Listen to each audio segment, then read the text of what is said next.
Welcome in to another edition of the In the Money podcast for KeenelandSelect.com. I'm Tom Leach, along with Keeneland's director of Simulcasting, Jim Goodman, and we're going to take a look at some weekend stakes racing starting in New York with the Queens County, and it is the 8th race on their card, 3-year-olds and up, going a mile and an eighth. Who did you land on there, Jim? Yeah, not a very big field here, but you need to look in Aqueduct this time of year. The horses who have done well in the inner track, they just went back to the inner track, I think, last week. And Percussion looks to be the one to beat here for Todd Pletcher. 7 for 9 in the money on the inner track, and seems to have been pointed to this spot by Todd. The other horse I like here is Sliver and Onions, nice little name. Could go the lead from the one hole and control pace. Got to really step up to beat Percussion, though. So I would take Percussion on top of Sliver and Onions. I'm going to take a little bit of a stab here with a horse called Jonesy Boy.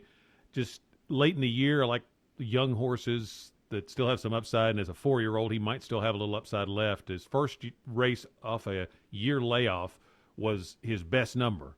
So I'm thinking, okay, maybe he's an improved horse. If he improves off that, he could be in the mix. Sharp Trainer kind of seals the deal for taking a stab with him. And then the 2 you mentioned, and plus the 3, Don Dolce for exactas. But I'm going to key around Jonesy Boy, the 5 in the Queens County. Go down to Calder, where it'll be a little bit warmer for the Kenny Noe Jr. 8th race on their card, 6.5 furlongs, 3-year-olds and up. You got a Calder specialist there in Fort Loudon who loves it there. Did you go for him? I didn't. I went with a Calder specialist named Marty Wolfson. I think Marty puts his horses where they need to be. And you look at Heart Stealer, the 5 horse, and he took this horse over from Bob Baffert, and the 2 races his run has been terrific. And he always puts them where they can win. And she's really blossomed in Florida. So I'm going to take Heart Stealer in a little bit of an upset here. Black Diamond Cat's the other horse I like, making his 51st start, and he's 7 for 28 at Calder. He's a 6-year-old. Ran the best races of his career in back-to-back easy wins at Gulfstream, and never has been better. A couple of 101s and 104 buyers. The other horse I like was Wolfson's horse on the outside, the 10-horse Simstown, and he could sit a good trip to the outside post. But I'm going to take Marty Wolfson with Heart Stealer to take this to Calder. We think alike. Especially I figured you'd like that one because Rosario's riding too. Kind of helps seal the deal. That doesn't hurt, yeah. Yeah, but it's second race over the Calder track, and it's kind of a unique track, the deeper surface, so that should make this one even better. And just that improvement since coming into the Wolfson barn, I've seen it happen before. So I'm right there with you on Heart Stealer. Going to key him in exactas and key him with Fort Loudon. The 2-horse Stat, and then the 6 Imperial Czar could run late, maybe get a piece of it. But Heart Stealer, I like a lot in there. Go down to Fairgrounds. It's Louisiana Champions Day, and we're going to look at the 10th race, the Louisiana Champions Classic, 3-year-olds and up at a mile and an eighth. I will say, I think it's the 6th race, maiden race, out at Keeneland. A horse named Vickers in Trouble ran for the Ramseys, and I happened to be down trackside after the race. The horse ran 3rd, I think, and Ken Ramsey said, this horse is going to win on Louisiana Champions Day. Well, here he is. He's running a maiden race on Louisiana Champions Day. So take that for what you will, but I'm going to take a look at that one. Probably get bet down, so there may not be much value. You better take a look at it. Absolutely. But we're going to the Louisiana Champions Classic, 3-year-olds and up at a mile and an eighth. I went for Skip the Pinot. Didn't see a whole lot of pace in here, and this horse on the rail has some speed, so maybe could control the pace. I thought the race on November 2nd was just a pure prep. Coming off a layoff, and as a 3-year-old has some upside still left. So Skip the Pinot for me. And then I had trouble finding narrowing it down as far as horses to use with Skip the Pinot. So I'm going to try 4 different horses, but keying in on Skip the Pinot in exactas. So it'd be 4 different exacta boxes, and the ones I'd use would be One King's Man, Populist Politics, Sunbeam, and then Rosie Napravnik, or she's riding Hud's Rebellion on the outside. What about you? You also could use the all key. You know how to do that, don't you, Tom? Yeah, okay. I would be tempted in this spot. I went with the last horse you mentioned, Rosie's horse, Hud's Rebellion. And the reason I settled on this horse is Andrew Leggio is 39% turf to dirt with a 566 return on investment. And although it's a fairly small sample, it's something he's done. And he's, at 18 starts, turf to dirt, he has won 7 times.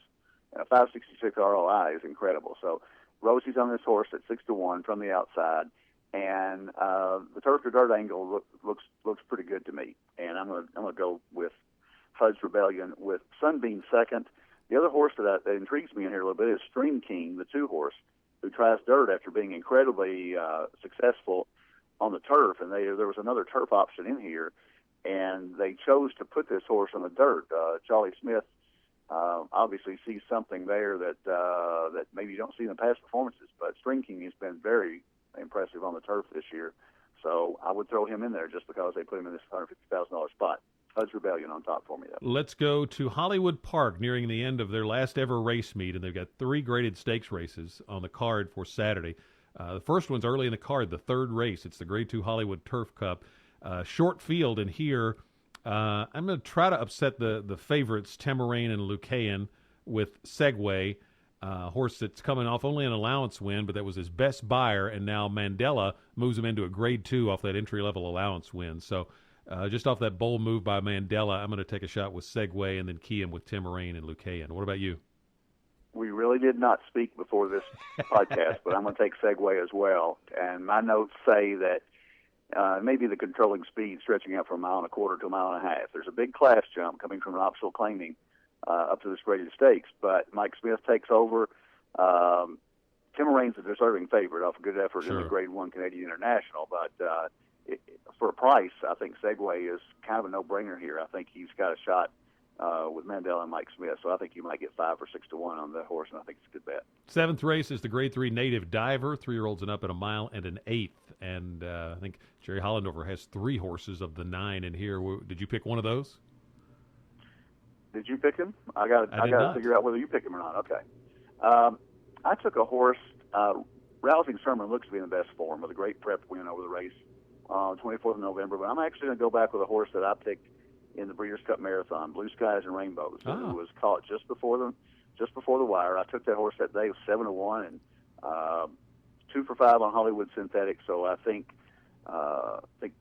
this horse fits here, and the race on Breeders' Cup kind of sets it up. So I did take a Hollendorfer horse, but I took the longer price Hollendorfer horse. The other horse was Setsuko, who just may be a little short. First race out since March, but loves Hollywood. 3 for 4 in the money, and but hasn't been out since March. So I'm going to take Setsuko below those other 2 that I mentioned. I had a real tough time on this one. I started to go to Setsuko initially, and then looked at Mandela's numbers off a layoff, and there's nothing that jumps out at you. So I thought, maybe this is a prep. So I looked at Blue Skies and Rainbows. He's won 2 races on synthetic, and both of those were on Hollywood Synthetic. So that was noteworthy. I ended up getting seduced by what I think is going to be a nice price on Slim Shady, who's got a lot of back class. Hadn't had a great year, but coming off the turf should be okay on the synthetic, and maybe the surface change wakes him up. I like the work pattern. I think a bullet work the last time intrigues me a little bit, and mainly it's the price that I think I'll get. If this horse were to get bet down, I'd probably go elsewhere. But I'm going to try Slim Shady, and then use them in exacta boxes with the 3 Hollendorfers, the 1, the 8, and the 9, and figuring one of those will get second if I'm right on Slim Shady.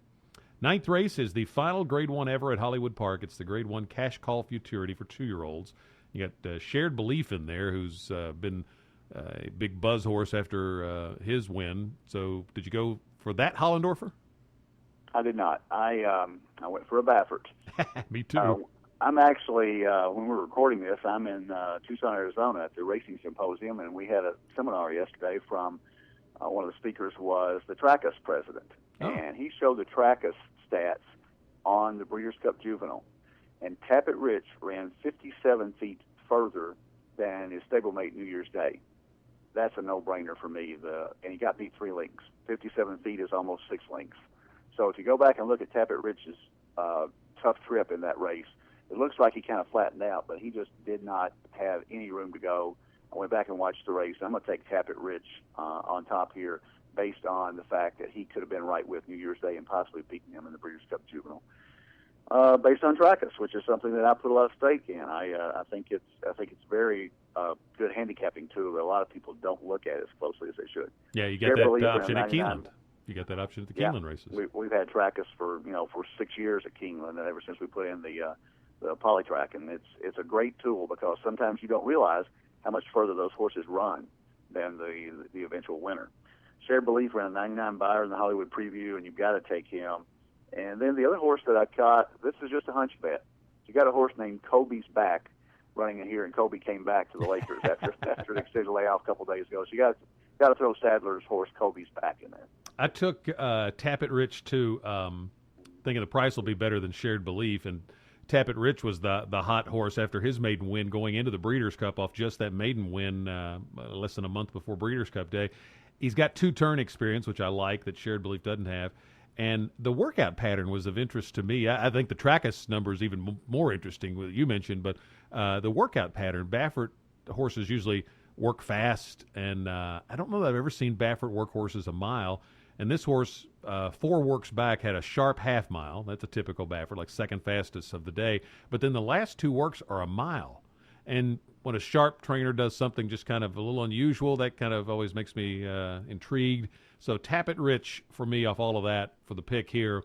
I'll key him in exactas with Shared Belief, Candy Boy, who he beat in his maiden breaking win and Candy Boy came back to win by 8.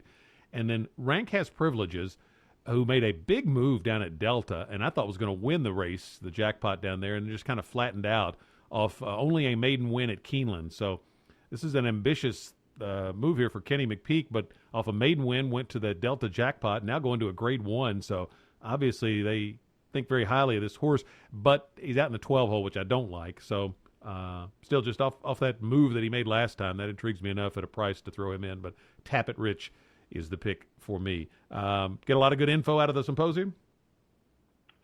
We did. I had some handicapping tournament seminars and a lot of information about tote security and all things that scare you. So with the wagering part of the business, and the track superintendents had a nice seminar here talking about how they're sharing information better than they used to, and they're actually using computers rather than little handheld notes and stuff that goes away when the track superintendent goes away from the track. So a lot of good information out here. Good deal. Well, Jim, travel safely back home, and we'll check in next week for another edition of the In the Money podcast on KeenelandSelect.com.